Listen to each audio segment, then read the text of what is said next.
Hey, it's Dr. There with 5 reasons why you could be grieving the death of a loved one like it just happened yesterday. You could have lost a loved one 5 years ago yesterday, 10 years ago, 20 years ago, 30 years ago, however long. And some days you're grieving like it just happened, or it just happened yesterday. And that leads me to number one. Something made you think of them, and all of a sudden you're in grieving mode. Could be a TV show. That leads me to number two.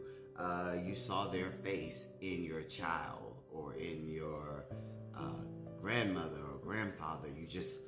They look so much like the person that's deceased that it just sent you into grief mode.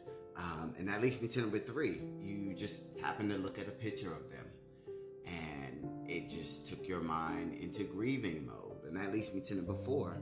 It's just one of those days, some days you just have a bad day, and if you've lost someone, that's one of the first things you start to think about, how much you miss them, how much you can't share things with them, and it just takes you on that grieving roller coaster. And that leads me to number five.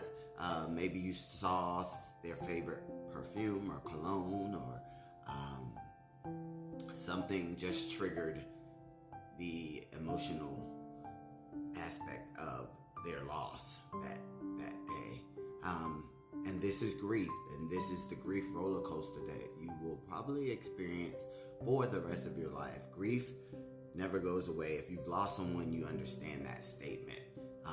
It becomes doable, but it's always there, because that person is always in the back of your mind, and that the fact that they're gone and you can't ever talk to them again is always in the back of your mind. All right, praying for everybody who has lost anybody. This is grieving. All right, and if you're struggling, please seek a therapist so they can help you maneuver through your grief.